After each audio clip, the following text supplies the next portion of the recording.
I have to say, I get a kick out of the fact that Sportsnet has wall-to-wall coverage, and as the coverage ends, minutes after the coverage ends, out of Toronto, TJ Brodie signs.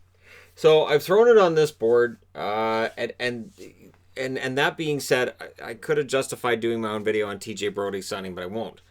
TJ Brodie, out of Calgary, good defensive numbers. I know he's a left-handed defenseman. He plays on the right side. And could very well end up playing with Morgan Rielly.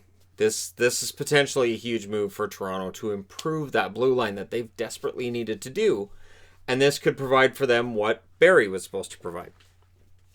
On some level, he doesn't have the offensive Barrie, but defensively, I think better overall. So, shot blocking is going to be big. He brings that. 4 years, $20 million in total, so $5 million a year for TJ Brodie. He gets paid.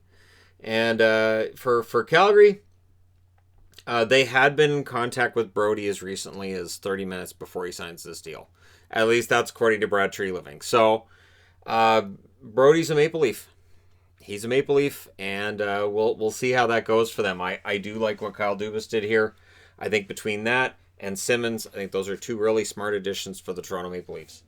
Now, back to the top of the board. Malcolm Subban signed a 2-year extension, restricted free agent with Chicago. $1.7 million in total, so $850,000 a year. Dominic Kubalik, 2-year extension, $7.4 million in total, so $3.7 million a year. Considering he scored 30 goals, that's not too shabby. That's a pretty decent cap hit for Kubalik. Of course, if you're a Canuck fan, you're aware that Tyler Mott signed a 2-year extension worth a grand total of $2.45 million. And Tyler Mott really came into his own this past season, played very well on that fourth line, and key guy for them. And it's funny because I remember going into that series against Minnesota and hearing Minnesota announcers, and I love hearing the announcers from one team or the other, saying, well, you know, the Minnesota bottom six is better than Vancouver's. If they can expose that bottom six, and then they didn't. That bottom six was fine for Vancouver. It is an expensive bottom six, but it's a decent bottom six, and it's part of how they were able to take out St. Louis as well. There was that goaltender Markstrom who had something to do with the St. Louis series turning out the way it did. So Mott will be remaining in Vancouver. And Victor Mete signed a 1-year extension with Montreal for $735,000. Noah Juleson signed a 1-year extension at league minimum. The Vegas Golden Knights, they signed Jimmy Schultz and Reed Duke for 1 year at $700K each. Reed Duke is worthy of mention because he's the original Golden Knight. He was the first player that the Vegas Golden Knights signed. And he was signed not long before they would do the expansion draft, but he was the first guy in a Vegas jersey. He was the first official Vegas Golden Knights player. So he remains in the organization going into year 4. A signing that I like, of course, Florida, who likes to pick up players that I like. And I think it's important that whoever's running Florida continues to bring in players that I particularly like. Vinny Hinostroza, now 1 year at $1 million. Very good signing. Definitely they'll get a value for $1 million, so he joins, you know, a long list of players who've played in Florida that I'm a fan of. So, decent signing and added to the other signings for Florida today as they try to kind of mold and reshape themselves here. Now, other news that's not related to all of these signings, Brian Little. So now that they've got Stastny back, Brian Little, it's come out, has been recommended by doctors not to play hockey next year. And I really don't think we'll see Brian Little back in an NHL game.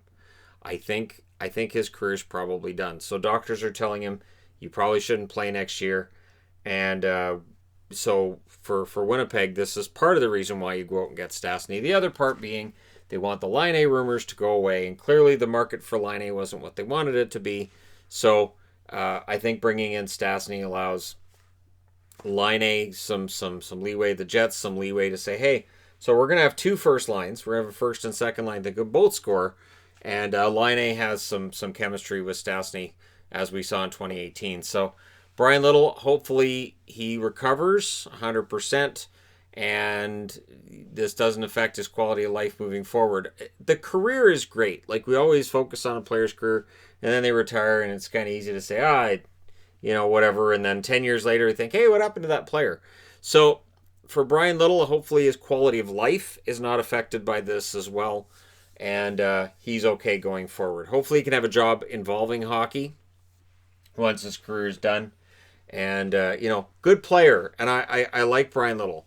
Do I think he's overpaid? Yeah, his contract's high, and I understand that he was probably better suited as a third line center rather than second.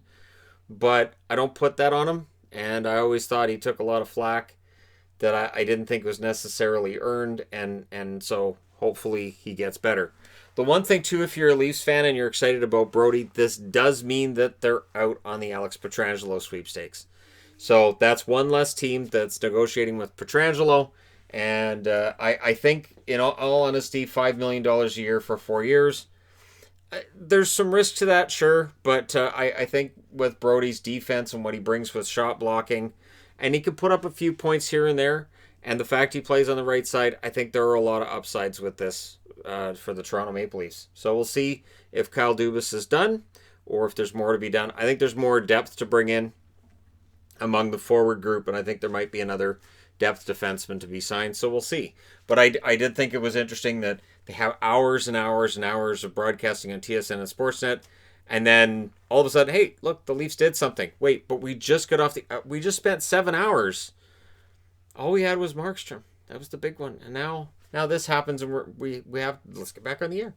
So yeah, there you go. Let me know your thoughts in the comment section below. If you're a Leaf fan, how do you feel about the Brodie signing, both in terms of dollar value and the term? And fans of the other teams, let me know how you feel about these signings as well. And again, to Brian Little, get better, because there is more to this than just hockey.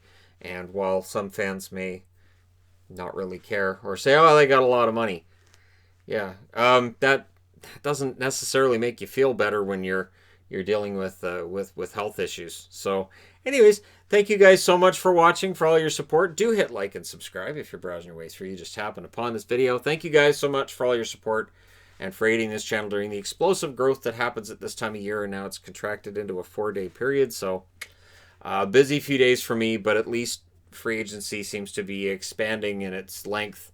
And there'll be some big signings to announce, I would think, tonight, tomorrow, next day. So stay tuned for that. Thank you guys so much for watching, for all your support. I will talk to you again soon.